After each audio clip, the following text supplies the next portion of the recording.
Hello students, welcome to Study Master. I am GS Rai. Today we are starting new lecture Indian economy. तो इसमें सबसे पहला chapter है the story of village Palampur. ये जो आपकी 9th क्लास की एनसीईआरटीज है उसमें से ये चैप्टर लिया गया है। और इस चैप्टर को हम किस तरह से करेंगे आपको मैं पहले उसका ओवरव्यू दे देता हूँ, उसके बाद हम लेक्चर को शुरू करेंगे। तो स्टूडेंट सबसे पहले यहाँ पर देख लीजिए, इस साइड इंग्लिश में लिखा हुआ है कंप्लीट और इस साइड हिंदी में लिखा हुआ है। यहाँ पर इंडियन इकोनॉमी, भारतीय अर्थव्यवस्था, चैप्टर फर्स्ट, अध्याय पहला। ठीक है, पहले हम चैप्टर कवर करेंगे। चैप्टर में क्या क्या थ्योरी है पूरी थ्योरी करेंगे। थ्योरी के बाद आप लोग देख लीजिए, सेम ही आपको हिंदी में करवा इंग्लिश में है और सेम ही आपकी हिंदी में थ्योरी करवाएंगे। उसके बाद यहाँ पर लेवल 1 क्वेश्चंस हैं जो कि इजी क्वेश्चंस रहते हैं। आपको पता है कि वन लाइनर क्वेश्चन भी एग्जामिनर कई बार एग्जाम में पूछ लेता है। इस साइड स्तर 1 सेम क्वेश्चंस हैं, बस इस साइड इंग्लिश में लिखे हुए हैं और इस साइड हिंदी में लिखे हुए हैं। तो मैं बाइलिंगुअल लेकर चलूंगा ताकि कई बार क्या होता है बच्चे को हिंदी में समझ आ जाता है और कई बार बच्चे को इंग्लिश में समझ आता है। तो इसमें क्या होता है, सबसे पहले आपको चीजें याद करनी, चीजें समझनी है, उसके बाद चीजों को याद करना है। एग्जाम में एग्जामिनर किस तरह से क्वेश्चन पूछेगा वो हम टैकल कर लेंगे, वो आसान है, चीजें अगर याद रह गई। प्रॉब्लम क्या होती है, बच्चा कहीं से भी लेक्चर देखता है, एक बार पढ़ता है और फिर भूल जाता है। मेरा क्या मकसद है कि आप एक बार मेरे साथ ये चीजों को पढ़ें, उसके बाद एक बार इस पीडीएफ को खुद से पढ़ें जाके घर पे। चाहे आपके पास पीडीएफ है, अगर आपने हार्ड कॉपी ले रखी है तो आप हार्ड कॉपी पढ़िए। उसके बाद आपका कोई भी क्वेश्चन नहीं रहेगा। पहले लेवल 1 करेंगे, फिर लेवल 2 करेंगे। थोड़े हाई लेवल क्वेश्चन है जिसमें कि स्टेटमेंट दी होती हैं 1 2 3, आप समझ सकते हैं। हाई लेवल, लेवल 2 और उसके बाद लेवल 3। लेवल 3 में क्या रहेगा, जो कि प्रीवियस ईयर क्वेश्चंस पूछे गए पेपर में वो करवाए जाएंगे। तो इस तरह से पूरा आपको जो है ये कंप्लीट चैप्टर एक ही लेक्चर में करवा दिया जाएगा। चाहे इसमें 1 घंटा लगे, चाहे इसमें 2 घंटे लगे, चाहे इसमें 20 मिनट लगे, तो आपको पूरा चैप्टर कवर करवा दिया जाएगा। चलिए अब हम शुरू करते हैं हमारा चैप्टर। कोई डाउट हो तो आप लोग लेक्चर के बाद में पूछ लेना। सबसे पहले शुरू कर रहे हैं इसकी थ्योरी। ओके, तो गांव पालमपुर की कहानी। सबसे पहले यहाँ पर जो है हेडिंग दे रखी है ऑर्गेनाइजेशन ऑफ प्रोडक्शन। भाई प्रोडक्शन क्या होता है, सबसे पहले आपको पता होना चाहिए प्रोडक्शन क्या होता है। भाई प्रोडक्शन कोई भी ऐसी गुड्स हो या कोई सर्विसेज हो जो हम अपनी जरूरत के हिसाब से जो हम चाहते हैं वो हम उत्पाद कर लेते हैं, उनको हम बना लेते हैं। आप मशीनरी से भी प्रोडक्शन कर सकते हो, आप खेतों से भी, अगर आप वीट उगा रहे हो, गेहूं उगा रहे हो, वो भी प्रोडक्शन कहलाता है। तो इसमें क्या है, ऑर्गेनाइजेशन ऑफ प्रोडक्शन। प्रोडक्शन मतलब क्या है, उत्पादन। इस साइड लिखा भी हुआ है उत्पादन। तो इससे क्या तात्पर्य है, उत्पादन का उद्देश्य है उन वस्तुओं और सेवाओं का उत्पादन करना है जो हम चाहते हैं, दैट वी वांट। मैंने आपको पहले ही बताया कि ये मशीन से भी प्रोडक्शन की जा सकती है और खेत में हल चलाकर जो किसान गेहूं उगाता है या जो चावल उगाता है, धान उगाता है, उसको भी प्रोडक्शन कहा जाता है। तो प्रोडक्शन आपको समझ आ गया। अब हमारी हेडिंग क्या कह रही है, ऑर्गेनाइजेशन ऑफ प्रोडक्शन।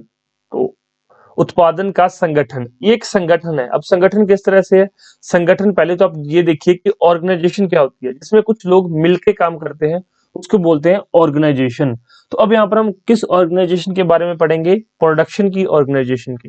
तो इसके 4 रिक्वायरमेंट है, 4 requirement of for the production. कौन कौन सी रिक्वायरमेंट है, पहली रिक्वायरमेंट देख लीजिए, first requirement is land and other natural resources. ये पहली रिक्वायरमेंट है, आप याद रखना। इसकी पहली रिक्वायरमेंट क्या है, भूमि और अन्य प्राकृतिक संसाधन जो भूमि से मिलते हैं, जैसे कि जल, जंगल या फिर खनिज, ये भूमि से मिलते हैं। भूमि और अन्य प्राकृतिक नेचुरल रिसोर्सेज, ये हो गई पहली यहाँ पर फर्स्ट रिक्वायरमेंट।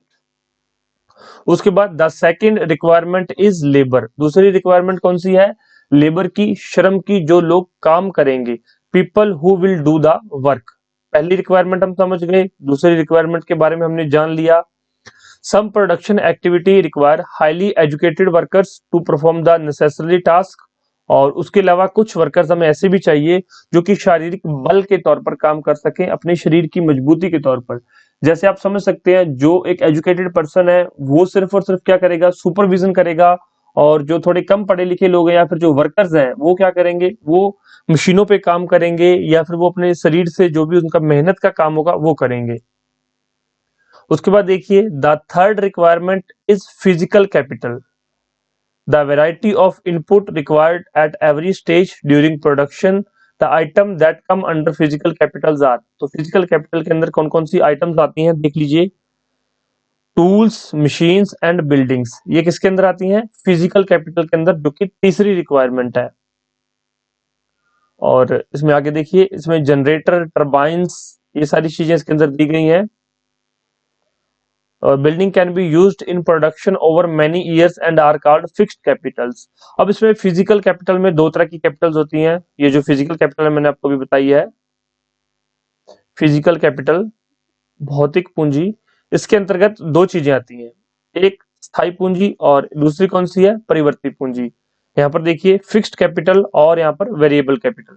फिक्स्ड में तो बिल्डिंग्स आ गई, कोई मशीन्स हैं जो सालों साल काम करेंगी, कोई टूल्स हैं जो काफी टाइम तक चल रहे हैं, जैसे कि कंप्यूटर खरीद लिया तो ये काफी टाइम तक चलता है, जनरेटर, टर्बाइंस, ये हो गई फिक्स्ड कैपिटल। अब देखिए raw material and money in hand, भाई सैलरी देनी है, money in hand, raw material आपको मंगवाना पड़ता है जब आप प्रोडक्शन कर रहे हैं, जितनी फास्ट प्रोडक्शन करना चाहते हैं उतना ही ज्यादा आपको रॉ मटेरियल की रिक्वायरमेंट होती है। Production require a variety of raw material, भाई अलग अलग तरह का रॉ मटेरियल चाहिए इसमें। Also some money is also in the during production to make payment to buy other necessary items, और भी कई चीजें मंगवानी होती हैं, tools, machines, building, these are used in production.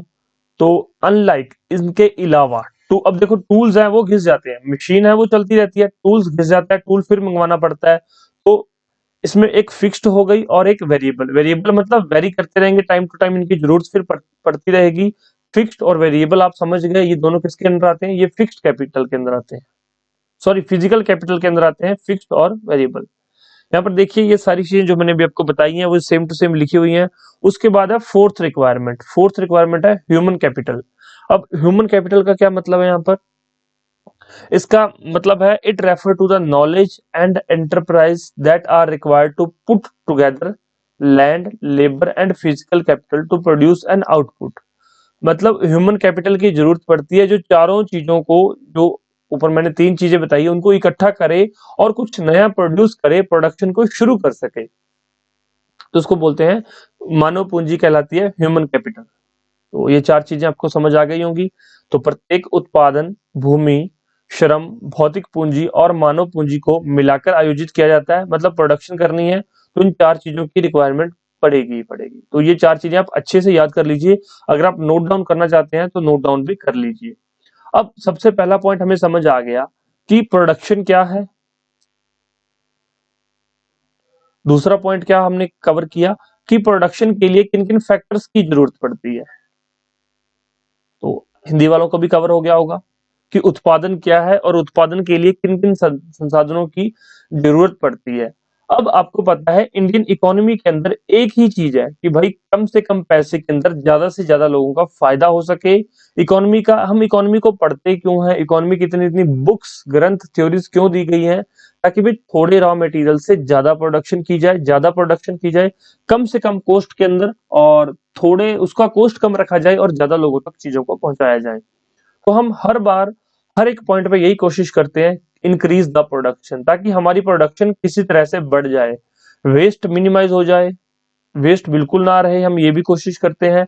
Production बढ़ जाए, प्रोडक्शन की कॉस्ट कम से कम रहे और जो चीजें हैं वो सस्ती हो और हर एक मतलब कि मानव तक उसकी पहुंच हो सके। ये इंडियन इकोनॉमी का एक इसमें जो है पहलू है, एक इसकी जरूरत है इंडियन इकोनॉमी की। या फिर आप इंडियन इकोनॉमी ना करके ये इकोनॉमी की जरूरत समझ सकते हैं, क्योंकि हर देश ही ये चाहता है कि उसके लोगों को सारी चीजें, उसकी सारी जरूरतें पूरी हो सके और उनको कम से कम पैसे में सारी जरूरतें पूरी हो सके। महंगाई को कम करना भी कहीं ना कहीं इकोनॉमी का ही एक फैक्टर है। तो अब हम बात करते हैं इंक्रीजिंग द प्रोडक्शन। प्रोडक्शन हमने देख लिया, अब उसको इंक्रीज करने के लिए क्या क्या चीजें यूज की जाएंगी। अब इसमें मैं आपको एक छोटा सा पॉइंट ऐड कर देता हूं। अब इसमें हम प्रोडक्शन तो बढ़ा रहे हैं लेकिन इसमें हम मशीन्स के बारे में नहीं पढ़ेंगे, क्योंकि हम ये जो स्टोरी है वो एक गांव की कहानी है। तो गांव में क्या है, खेतों में काम होता है, आपको पता है लैंड में ह्यूमन काम करता है, खेतों में हल चलाए जाते हैं, उसमें बीज डालकर उसको पानी दिया जाता है और उसके बाद उससे जो है फसल ली जाती है, ह्यूमंस इसमें काम करते हैं। तो प्रोडक्शन का ये संदर्भ है इस गांव की कहानी के जो है रूबरू, या कहानी के जो मतलब कि आसपास जो पूरी कहानी घूम रही है, हम कहा गांव की कहानी पढ़ रहे हैं, तो इसमें हम उत्पादन कैसे बढ़ा सकते हैं। When we grow more than one crop on the same piece of land during the year is known as multiple cropping। तो भाई अगर एक साल में हम एक ही फसल उठा रहे हैं किसी एक जगह से या किसी एक लैंड से, तो वो सिंगल क्रॉप हो जाएगी। लेकिन ये मल्टीपल क्रॉपिंग हो गई कि हम एक ही मतलब कि सेम पीस ऑफ लैंड से दो से या एक से ज्यादा फसलें उठा रहे हैं, एक से ज्यादा फसलें उगा रहे हैं, तो उसको क्या बोलते हैं, मल्टीपल क्रॉपिंग। अगर मल्टीपल क्रॉपिंग करोगे तो बिल्कुल यार मतलब क्या होगा, बिल्कुल इसकी प्रोडक्शन बढ़ेगी, उत्पादन बढ़ेगा। It is the most common way of increasing production on a given piece of land. तो ये सबसे आसान तरीका है, सबसे सिंपल तरीका है। उसके बाद दूसरा मेथड क्या है, अदर मेथड, क्योंकि एक तरीके से तो कभी काम नहीं होता, एक काम को करने के बहुत सारे तरीके होते हैं। तो दूसरा तरीका क्या है, हाई यील्डिंग वेराइटीज, मतलब हाई यील्ड, जिससे कि क्या हो, खरपतवार ज्यादा पैदा हो, उससे जो है ज्यादा से ज्यादा प्रोडक्शन ज्यादा हो, फसल ज्यादा हो।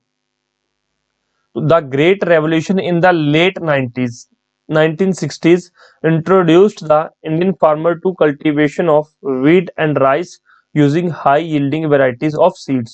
तो भाई 1960s में ग्रीन रेवोल्यूशन, हरित क्रांति हुई थी, कहां पर, भारत के अंदर। तो इंडियन फार्मर्स को दो बीज दिए गए, एक तो व्हीट का, दूसरा राइस का।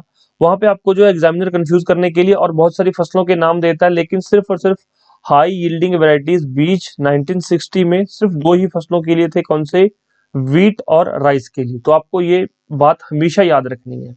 यहाँ पर सेम चीज लिखी हुई है, उपज के लिए आधुनिक खेती के तरीकों का उपयोग करना। और 1960 के दशक में हरित क्रांति ने भारतीय किसानों को बीजों की उच्च उपज वाली किस्में HYV का उपयोग करके गेहूं और चावल की खेती के लिए परिचित कराया। तो आपको ये पॉइंट अच्छे से समझ लेना है और याद रख लेना है। गेहूं और चावल 1960 1960 का दशक था, 1960 से लेकर 1970 तक। जो 1960 बोलते हैं ना, तो इसका यही मतलब होता है। उसके बाद देखिए यहाँ पर हाई यील्डिंग वैरायटी सीड्स के अंदर क्या था, इसमें प्रोडक्शन बहुत मतलब बढ़ जाती थी। इसमें वो केमिकल्स का यूज करते थे, इरिगेशन का अलग से यूज करते थे, पेस्टिसाइड्स का यूज करते थे। इसमें बहुत सारा एक कम्बिनेशन यूज किया जाता था, ताकि HYV से ज्यादा जो है मतलब प्रोडक्शन ली जा सके, ज्यादा से ज्यादा फसलें ली जा सके। तो farmers of Punjab, Haryana and western UP were the first to try out the modern farming methods in India. तो भाई सबसे पहले जो हाई यील्डिंग वैरायटी सीड्स थे, ये पंजाब, हरियाणा और वेस्टर्न उत्तर प्रदेश के किसानों ने यूज किए। वहां पर अगर नॉर्थर्न उत्तर प्रदेश दे देगा तो वो गलत हो जाएगा, या फिर कुछ केरल कर्नाटक दे देगा तो भी वो गलत हो जाएगा। तो आपको याद रखना है, पंजाब, हरियाणा और वेस्टर्न उत्तर प्रदेश में सबसे पहले हाई यील्डिंग वैरायटीज सीड्स का प्रयोग किया गया था। Green revolution is associated with the loss of soil fertility due to increased use of chemical fertilizers। तो भाई हाई यील्डिंग वैरायटी सीड्स में जो है केमिकल फर्टिलाइजर्स का प्रयोग बहुत ज्यादा मात्रा में किया गया, पेस्टिसाइड्स का प्रयोग बहुत ज्यादा मात्रा में किया गया। अब ज्यादा मात्रा में प्रयोग करने से क्या हो जाता है, अगर आप खाना भी ज्यादा खा लेंगे तो भी आपको डाइजेस्ट नहीं होगा, आपका पेट खराब हो सकता है।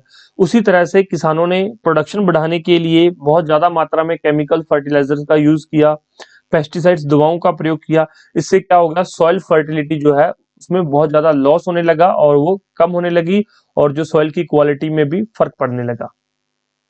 इससे और क्या हुआ, also continuous use of groundwater for the tubewell irrigation has led to depletion of the water table। अब हाई यील्डिंग वैरायटीज बीज क्या था, पानी बहुत ज्यादा लेते थे, क्योंकि भाई देखो पैदावार बढ़ानी है तो पानी तो ज्यादा यूज करेंगे ही करेंगे, केमिकल्स ज्यादा यूज कर रहे थे तो पानी बहुत ज्यादा यूज किया। जब इतना ज्यादा पानी यूज होने लगा तो डिप्लेशन ऑफ वाटर टेबल नीचे चला गया। Once destroyed it is very difficult to restore them. भाई पानी का टेबल अगर एक बार नीचे चला जाए, पानी का स्तर एक बार अगर नीचे चला जाए तो उसको रिस्टोर करने के लिए बहुत ज्यादा टाइम लगता है। तो यही इस चैप्टर के अंदर, इस पैरे के अंदर यही बताया गया है। आगे चलते हैं। इसमें देखो किसानों के बारे में हमने पढ़ा, सबसे पहले प्रोडक्शन, उसके बाद प्रोडक्शन को बढ़ाने के कौन कौन से तरीके थे, दूसरी चीज। अब तीसरी चीज है नॉन फार्म एक्टिविटीज। भाई किसान अपनी आय को बढ़ाने के लिए, अपनी जो उसकी इनकम को बढ़ाने के लिए जरूरी तो नहीं है कि सिर्फ और सिर्फ जो है खेत पे डिपेंड रहे, वो दूसरा कोई काम भी तो कर सकता है। तो दूसरा काम क्या कर सकता है किसान, डेयरी। अब उसके पास क्या है, खेत है, जमीन का टुकड़ा है, तो खेत में वो क्या करता है, फसल उगाता है। फसल के साथ वो जो आपके जानवर होते हैं, भैंस, गाय, भैंस, बकरी, इनके लिए वो खाना उगा लेता है। तो उस खाने से क्या होता है, उसको मतलब कि फीड करता है जानवरों को, और उनसे क्या है, डेयरी जो है product. Dairy is a common activity for many families in Palampur. People feed there buffalo on various kind of grass and the jawar and bajra that grow during the rainy season. The milk is sold in Raiganj nearby large village. तो भाई जो अब पालमपुर गांव में, अब हम क्या है, पालमपुर एक मतलब ये समझ लीजिए आपको समझाने का है कि यहाँ पालमपुर गांव की कहानी है। ये कहानी जरूरी नहीं कि सिर्फ पालमपुर में, कोई भी गांव है उस पर ये कहानी बिल्कुल फिट बैठती है। हर एक गांव में इसी तरह से काम होता है, इसी तरह से वहां के लोग जीवन यापन इसी तरह से करते हैं, इसी तरह से वहां के लोग जीवन जीते हैं। और वहां पे क्या था, किसान जो किसान होंगे ना उनके घर में गाय भैंस आपको देखने को मिल जाएगी। वो अपने खेत से चारा लाकर गाय भैंस को खिलाते हैं और वहां से उसका दूध निकालते हैं। फिर दूध निकालने के बाद कुछ डेयरी प्रोडक्ट्स बनते हैं, उनको वो बेच देते हैं, जिसके जैसे कि खोया, पनीर या फिर डायरेक्ट दूध भी सेल होता है। तो गांव में ये दूध पास के बड़े गांव रायगंज में बेचा जाता है। अगर किसी का गांव छोटा है तो पास की सिटी में दूध चला जाता है। आपको पता होगा वेरका, वीटा, ये यही तो करते हैं। अमूल, ये क्या करते हैं, दूध इकट्ठा करते हैं गांव से और बड़े शहरों में ले जाते हैं, बड़े शहरों में बेचते हैं। तो ये तो आपका एक बेसिक था, बिल्कुल बेसिक। मैंने आपको स्टार्टिंग में शायद बताया है कि आप पहले एबीसी सीख लीजिए, एबीसी जेड तक सीख लीजिए। उसके बाद आपको एप्पल, बैट, कैट सारे समझ आने लग जाएंगे, कुछ भी आपको प्रॉब्लम नहीं आएगी। सारी चीजें, ये मेरी गारंटी है कि आपको सारी चीजें समझ आएंगी। तो ये बिल्कुल बेसिक सी चीज थी। अभी अब मैं पूरा नहीं बताने को, मैं सारा कुछ बता दूंगा, वेरका क्या है, वीटा क्या है, अमूल क्या है। बस इतना समझ लीजिए कि ये जो दूध इकट्ठा करके आप मतलब गांव गांव से दूध इकट्ठा करके सिटी में ले जाते हैं, सिटी से फिर दूध जो बच जाता है उसको फिर आगे ये एक्सपोर्ट भी कर देते हैं। बहुत कुछ करती है वेरका, वीटा, अमूल। तो अमूल कब स्टैब्लिश हुई, ये सारी चीजें हम बाद में पढ़ेंगे। आज आपको सिर्फ इतना देखना है कि गांव में किस तरह से काम होते हैं, किस तरह से गतिविधियां, किस तरह की एक्टिविटीज गांव में होती है। आप समझ गए होंगे। अब देखिए मॉडर्न फार्मिंग टेक्निक्स में या मॉडर्न फार्मिंग मेथड में क्या क्या यूज होता है। High yielding variety seeds use होते हैं, फर्टिलाइजर्स यूज होते हैं, पेस्टिसाइड्स यूज होते हैं, इरिगेशन के लिए ज्यादा पानी चाहिए और फार्म मशीनरी के लिए डीजल इसमें चाहिए। तो ये मॉडर्न फार्मिंग मेथड्स में ये सारी चीजें यूज हुई। हाई यील्डिंग वैरायटी सीड्स में फर्टिलाइजर्स यूज हुए, तो क्या हुआ, उससे जो है सॉइल की जो क्वालिटी है वो कम हो गई। पेस्टिसाइड्स केमिकल्स का यूज हुआ तो सॉइल की जो फर्टिलिटी खत्म हो गई, कम हो गई। इरिगेशन से जो वाटर टेबल नीचे चला गया।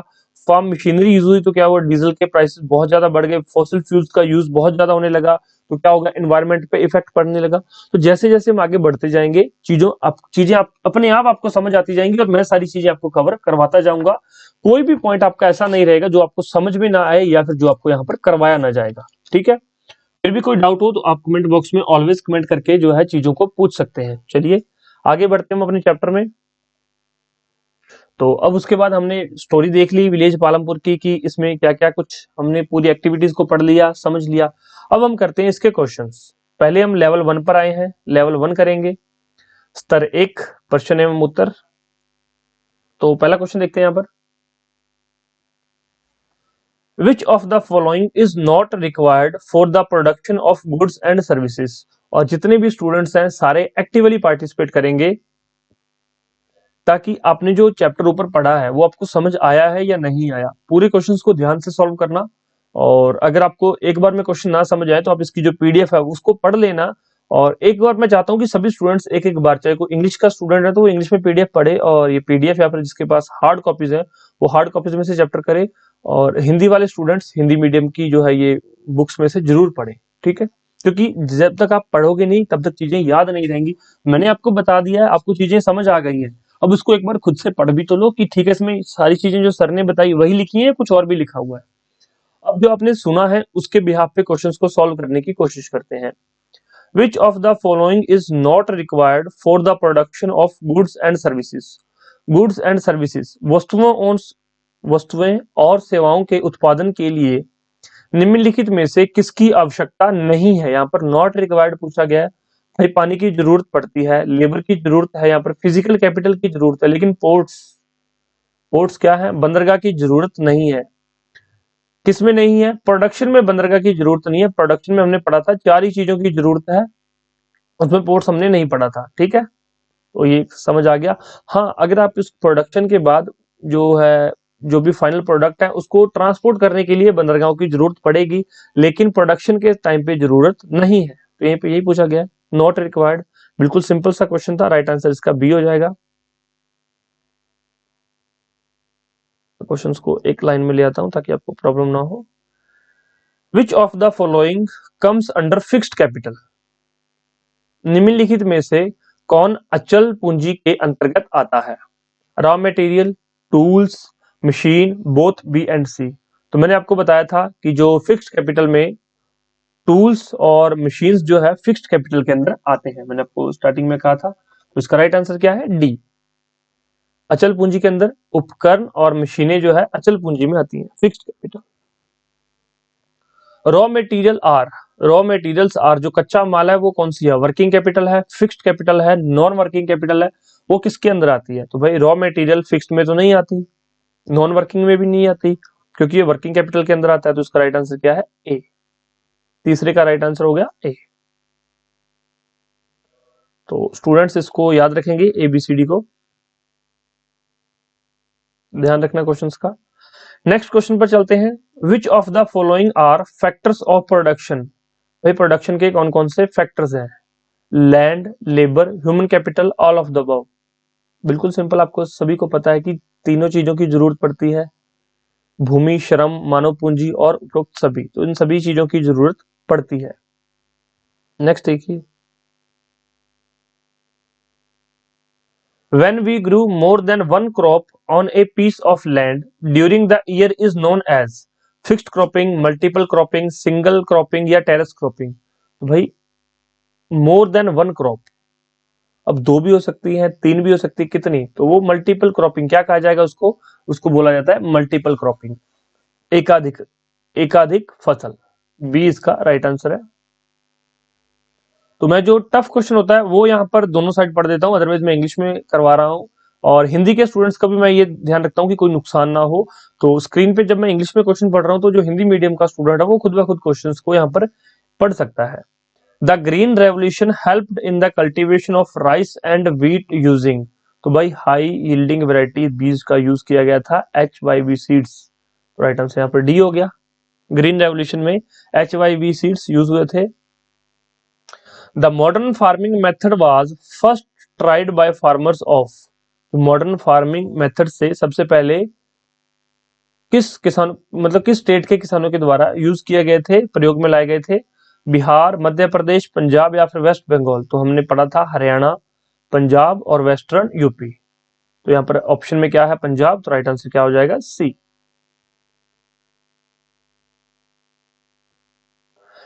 Which one of the following was the consequences of the green revolution?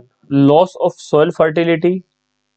तो देखिए यहाँ पर हरित क्रांति का क्या परिणाम था? मिट्टी की उर्वरता का नुकसान होना, पानी, depletion of water table, improvement in the land structure. तो भाई इंप्रूवमेंट तो नहीं हुई थी, डिप्लेशन हुई थी और लॉस ऑफ फर्टिलिटी। तो ए और बी दोनों ठीक है। तो राइट आंसर क्या हो जाएगा? डी।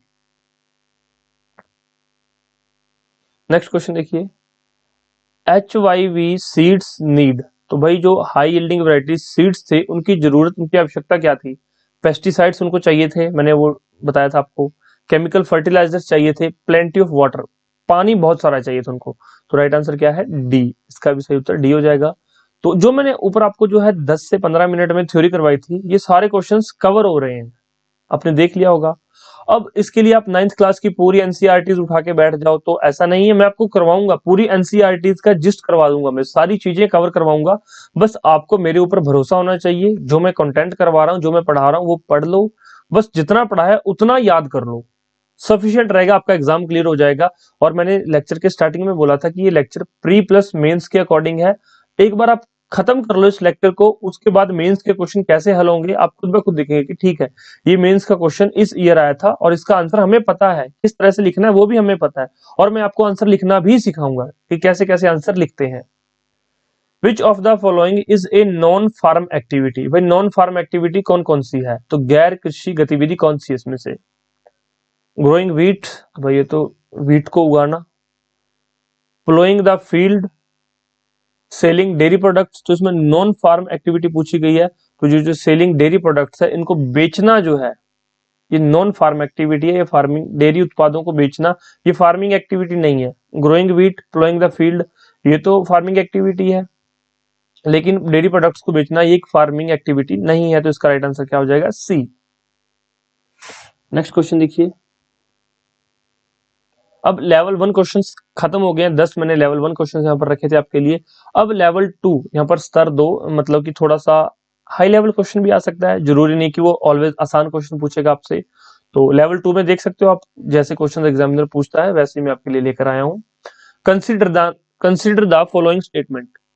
तो जो निम्नलिखित कथन दिए गए हैं इन पर विचार करना है, और उसके बाद जो दिए गए कथनों से या गिवन स्टेटमेंट से हमें आंसर बताना है, ए बी सी या डी।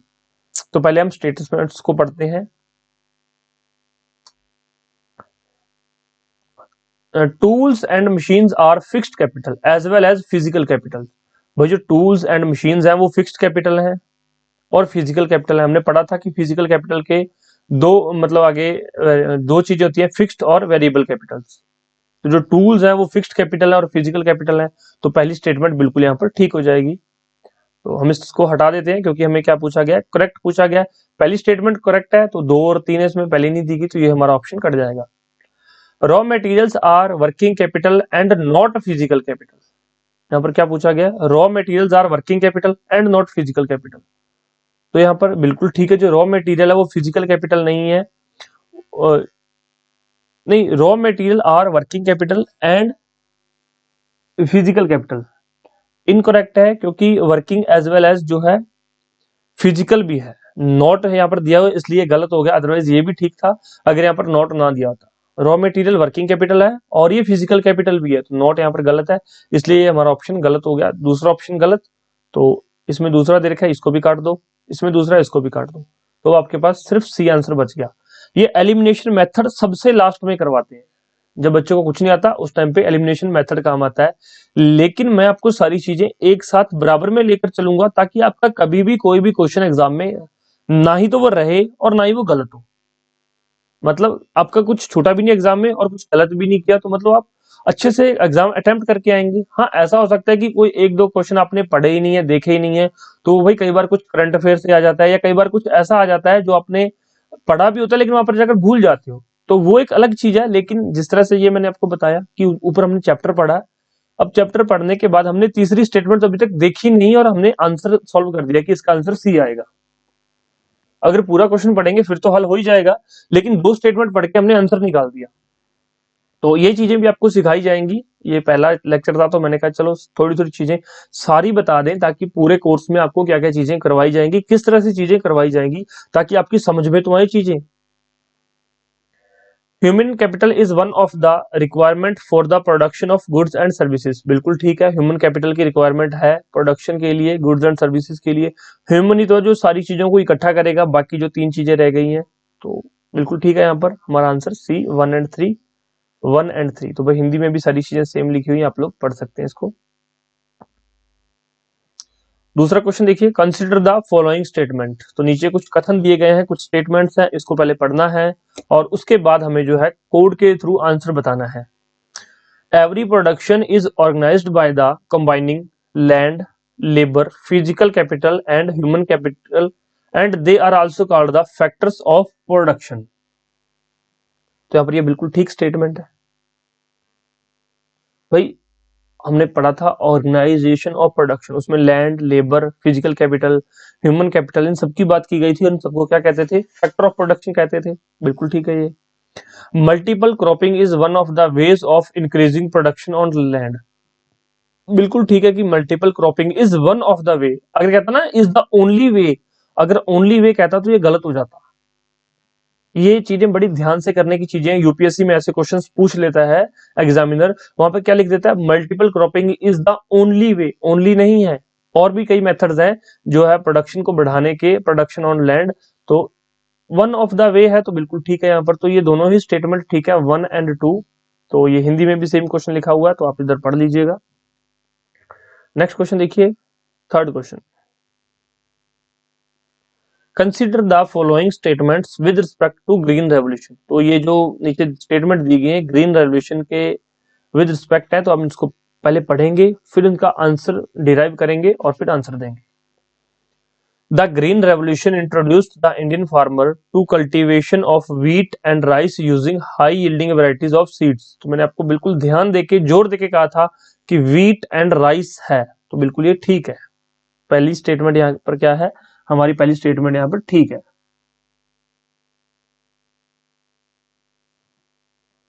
उसके बाद देखिए high yielding variety seeds need plenty of water and also chemical fertilizers to produce the best results।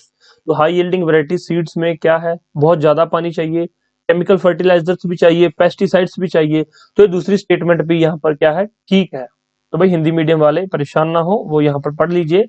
पूरा मैं स्क्रीन पर लाकर जो है फिर पढ़ाता हूँ ताकि हिंदी मीडियम वाले स्टूडेंट्स अपना हिंदी में पढ़ सकें क्वेश्चन की सेम बोल रहे हैं question. Farmers of Punjab and Karnataka were the first to try out the modern farming method in India. तो भाई मैंने वहां पर बताया था हरियाणा, पंजाब एंड वेस्टर्न उत्तर प्रदेश। तो इन तीनों ने सबसे पहले जो है मॉडर्न फार्मिंग टेक्निक्स मेथड्स को इंडिया में अपनाया था, ट्राई किया था। तो भाई कर्नाटक कहां से आ गया, तो कर्नाटक, ये स्टेटमेंट गलत होगी, तो तीसरी स्टेटमेंट हमारी गलत है। अब जिसमें तीन है वो हम हटा देंगे, ये तीन ये थी, तो ये दो हमने हटा दिए। अब देखिए पहला दूसरा ठीक था, तीसरा हमने हटा दिया। तो यहाँ पर देखो पहला और दूसरा एक में ही ठीक है, तो हमारा ए सही है, चौथा हमने अभी तक पढ़ा भी नहीं है। टाइम कई बार कम होता है तो क्या है, चौथा मेथड आप चौथा ऑप्शन नहीं भी पढ़ेंगे तो भी चलेगा, लेकिन ये ऑप्शन कुछ इस तरह से थे, कई बार कुछ ऑप्शन में फर्क हो तो फिर आपको चौथा भी पढ़ना पड़ेगा। चलो देख लेते हैं क्या है। It is associated with the increase in soil fertility due to increase usages of chemical fertilisers. तो भाई ये कह रहा है, जो एग्जामिनर क्या कह रहा है, क्वेश्चन क्या कह रहा है कि सॉइल फर्टिलिटी बढ़ जाती है due to increase use of chemicals. तो केमिकल का यूज करने से कभी भी सॉइल फर्टिलिटी बढ़ती नहीं है, डिग्रेड होती है, इसमें घटती ही घटती है। तो ये भी हमारा ऑप्शन गलत हो गया। तो 1 और 2 इसका राइट आंसर है, ए इसका सही उत्तर है। ठीक, कंसिडर द फॉलोइंग स्टेटमेंट्स। तो इसके बाद अब ये कुछ स्टेटमेंट्स दी गई हैं। The HYV seeds have helped in producing a greater amount of grains on a single plant। HYV seeds के द्वारा क्या है, greater amount of grains on a single plant, एक ही प्लांट पर जो है ग्रेन्स का बढ़ गए थे। तो ये बिल्कुल यहाँ पर ठीक है, HYV सीड्स से यही प्रोडक्शन इसलिए तो बढ़ी कि जो प्लांट था वो थोड़ा स्ट्रांग हो गया और एक ही प्लांट पे ज्यादा यहाँ पर जो है प्रोडक्शन होने लगी। तो इस तरह से वो केमिकल्स ज्यादा यूज करने लगे, तभी तो पानी ज्यादा चाहिए था। तो दूसरा देखिए, cultivating crops is a non farming activity. तो भाई ये देखो, फसलों की खेती एक गैर कृषि गतिविधि है, बिल्कुल गलत है ये। जहां जहां पे दो है वो तो हटा ही दो। तो राइट आंसर क्या हो जाएगा, ए। राइट आंसर हो गया ए, सिंपल क्वेश्चन था। नेक्स्ट देखिए, consider the following statement with respect to kharif season. It is identified with the rainy season. Wheat is the crop grown during this time period। Sugarcane is grown on a large scale। तो जो इसमें क्या है, it is identified with the rainy season. तो खरीफ season जो है इसकी जो पहचान है वर्षा ऋतु के कारण होती है। तो इसका फर्स्ट आंसर यहाँ फर्स्ट ऑप्शन ठीक है। जो वीट है ये सर्दी में उगाई जाती है और जो रेनी सीजन में क्या होते हैं, राइस उगाए जाते हैं। तो दूसरा यहाँ पर गलत हो गया। Sugar cane is grown on large scale, तो बिल्कुल गलत है ये। तो यहाँ पर देखो दूसरा और तीसरा गलत है, तो इसमें क्या है, सिर्फ फर्स्ट ठीक है, only A is the right answer.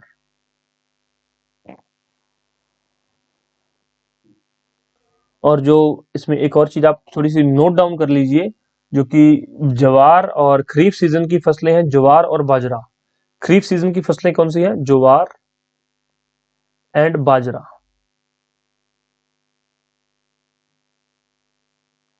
ठीक है, तो ये नहीं है, तो इसमें ए यहाँ पर राइट आंसर है। Which select the correct answer using the code given below. Option A is right answer. अब आपके माइंड में शायद आ रहा हो कि सर हमने खरीफ, रबी या जायद के बारे में नहीं पढ़ा। तो स्टूडेंट्स धीरे धीरे आगे हम जैसे जैसे बढ़ते जाएंगे वैसे वैसे हम चीजें पढ़ते जाएंगे। ये 9th की एनसीईआरटी है, उसमें ये चीजें नहीं दी गई, लेकिन क्वेश्चंस ऐसे बन जाते हैं, आपको पता होना चाहिए। और जैसे ही ये हमारी एनसीईआरटी कवर हो जाएंगी उसके बाद हम मास्टर्स लेक्चर, मैं आपको मास्टर्स लेक्चर प्रोवाइड करवाऊंगा। एक मास्टर लेक्चर जो आपका 2 से 3 घंटे का रहेगा या 3 से 4 घंटे का भी हो सकता है। हर एक सब्जेक्ट के आपको 10 से 12 मास्टर्स लेक्चर प्रोवाइड किए जाएंगे। वो जितनी भी आपकी रेफरेंस बुक्स हैं उन बुक्स में से करवाए जाएंगे। जो चीजें एनसीईआरटी कवर नहीं करवाएगी वो आपको मास्टर्स जो है लेक्चर्स में कवर हो जाएगा। तो आपका कुछ भी नहीं रहेगा, इस बात की गारंटी आपको मैं पहले ही दिन ही दे सकता हूं। बाकी भाई आपकी मर्जी है, आप क्या पढ़ना चाहते हैं, कहां से पढ़ना चाहते हैं, कैसे पढ़ना चाहते हैं, वो आपकी इच्छा है। लेकिन हमारे कंटेंट की हमने जो पढ़ाया है उसकी गारंटी हम खुद ले सकते हैं। ठीक है। और जरूरी नहीं कि हमारे बोलने से गारंटी होगी, आप जब पढ़ रहे हैं तो आपको समझ आ रहा होगा कि ठीक है हमने 15 से 20 लाइनें पढ़ी और हमारे इतने क्वेश्चन सॉल्व हो गए, और अगर हम पूरा जो कोर्स कंप्लीट कर लेंगे तो हमारे सारे के सारे क्वेश्चन सॉल्व हो जाएंगे जितने हमें एग्जाम क्वालिफाई करने के लिए जरूरत होगी। चलो हम आगे बढ़ते हैं। लेवल 3 ये हमारा तीसरा स्तर है। इसमें जो है प्रीवियस क्वेश्चन जो किसी न किसी पेपर में पूछे गए हैं इस चैप्टर से related. Select the ingredients of green revolution with help of the codes given below। Question जो है कंप्लीट करने से पहले एक और बात सुन लीजिए। आपने देखा होगा कि मैंने लेवल 1 करवाए, लेवल 2 भी करवाया और लेवल 3 भी करवाया। इसमें डिफरेंस क्या है और क्यों करवाया जाए, लेवल्स में क्यों? सारे क्वेश्चन इकट्ठे भी तो किए जा सकते थे कि ठीक है इसके 50 क्वेश्चन है, इसके 60 क्वेश्चन है, एक चैप्टर के बाद सारे हैं, तो मैंने इकट्ठे क्यों नहीं करवाए? भाई लेवल 1 में वन लाइनर है जो कभी कभार एग्जामिनर पूछ लेता है, लेवल 2 में वो क्वेश्चन है जो एग्जामिनर पूछता ही पूछता है, और लेवल 3 में वो क्वेश्चन है कि जो एग्जामिनर पूछता है उसकी वर्डिंग कैसे चेंज हो जाती है। ठीक है, तो लेवल 3 वर्डिंग के लिए कि एग्जामिनर की क्या वर्डिंग रहती है। वहां पर कई बार क्या होता है कि आपने चैप्टर पढ़ा होता है, क्वेश्चंस भी बहुत सारे प्रैक्टिस किए होते हैं, उस चैप्टर का भी पता होता है कि भाई इस चैप्टर से क्वेश्चन है, फिर भी क्वेश्चन सॉल्व नहीं होता। इसका कारण क्या है? एग्जामिनर की वर्डिंग। कई बार उसकी वर्डिंग इतनी मतलब कुछ ऊट-पटांग सी होती है, स्टूडेंट को समझने में टाइम लग जाता है, और एग्जाम में क्या होता है स्टूडेंट के ऊपर प्रेशर होता है टाइम का कि हमारे पास टाइम कम है, वो कम टाइम की वजह से उसको आता हुआ क्वेश्चन भी या तो गलत हो जाता है वो, या वो अटेम्प्ट नहीं कर पाता। तो ये लेवल 3 है, आपको सिर्फ और सिर्फ किस लिए प्रोवाइड किए गए ताकि आप एग्जामिनर की वर्डिंग सीख सको, एग्जामिनर किस तरह से क्वेश्चन पूछता है। ठीक है, चलिए क्वेश्चन को मैं फिर से पढ़ देता हूं। Select the ingredients of green revolution with the help of the codes given below। हरित क्रांति के अवयवों का चयन नीचे दिए गए कूटों की सहायता से कीजिए। कुछ यहाँ पर कोड्स दिए गए हैं। High yielding variety of seeds, green revolution के इंग्रेडिएंट्स पूछे गए हैं। High yielding variety of seeds, irrigation, rural electrification, roads making and marketing. तो भाई ग्रीन रेवोल्यूशन में क्या हुआ था? हाई यील्डिंग वैरायटी सीड्स का यूज हुआ था, केमिकल्स का यूज हुआ था, फर्टिलाइजर्स का यूज हुआ था, पेस्टिसाइड्स का यूज हुआ था, और इरिगेशन का यूज हुआ था। रूरल इलेक्ट्रिफिकेशन के बारे में हमने कहीं भी कुछ भी नहीं पढ़ा है, रूरल रोड एंड मार्केटिंग के बारे में हमने कहीं कुछ नहीं पढ़ा है। तो ये दो स्टेटमेंट गलत है यहाँ पर। ओनली क्या है? 1 and 2, 1 and 2 only. Right answer क्या हो गया? ए। ठीक है, सिंपल सा क्वेश्चन था, लेकिन उसकी थोड़ी वर्डिंग की बात हो रही है तो वर्डिंग थोड़ी मैंने आपको करवा दी है। ओके, तो ये एक ही क्वेश्चन था जो मैंने वर्डिंग से रिलेटेड रखा है। अब आंसर विद एक्सप्लेनेशन दिए, जो मैंने आपको क्वेश्चन करवाए हैं उसकी आंसर दी गई है विद एक्सप्लेनेशन। तो आप ये भी देख सकते हैं, जिसको कोई भी आंसर में डाउट हो तो वो इसके जो है आंसर एक्सप्लेनेशन पढ़ सकता है। ठीक है, यहाँ पर ये देख लीजिए, ये सारे आंसर्स हैं उनका, लेवल 1, लेवल 2, और ये सारे आंसर्स लेवल 3, सारे आंसर यहाँ पर दिए गए। ये लेवल 3 के आंसर्स हैं, ये शायद मैंने लेवल 3 के आंसर्स नहीं, वो ये लेवल 2 के आंसर्स हैं, और नीचे लेवल 3 के आंसर्स। ठीक है, कोई प्रॉब्लम नहीं है। तो आज ही आपका पहला चैप्टर कंप्लीट हो गया। ठीक है, कौन सा? The story of village Palampur. Palampur जो है गांव की कहानी है, लेकिन ये सिर्फ और सिर्फ पालमपुर की कहानी नहीं है, हर गांव की यही कहानी है, हर गांव में यही होता है। ठीक, तो आपको इतना समझ आ गया होगा। आपकी इकोनॉमी का बेसिक, जो हमारी इंडियन इकोनॉमी है या फिर कोई भी किसी भी देश की इकोनॉमी, उसका बेसिक कहां से? खेतों से शुरू होता है, गांव से शुरू होता है, गांव से ही शहर है, शहर से ही फिर आगे देश है। ठीक है, तो सबसे छोटी इकाई क्या होगी इकोनॉमी की? गांव। हमने गांव देख लिया, गांव के बारे में पढ़ लिया, बहुत कुछ सीख लिया। इसके बाद आपका कोई भी डाउट हो, बेझिझक आप कमेंट बॉक्स में कमेंट कीजिए कि सर ये चीज हमें समझ में नहीं आई, आप थोड़ा नेक्स्ट लेक्चर में दोबारा करवा दीजिए।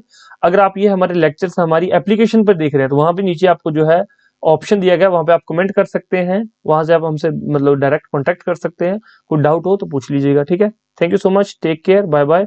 और अगर किसी को इसकी पीडीएफ चाहिए हो तो भाई पीडीएफ इसकी, जो पेड कोर्सेज में उनको तो पता है कि उनको सारी पीडीएफ एक साथ मिल गई हैं।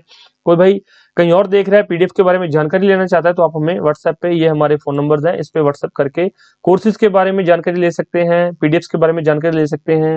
जो भी सारे डाउट्स हो आप इस नंबर पे जो है व्हाट्सएप कर दीजिएगा। Thank you so much, take care, bye bye, God bless you all. आपका दिन शुभ रहे, धन्यवाद।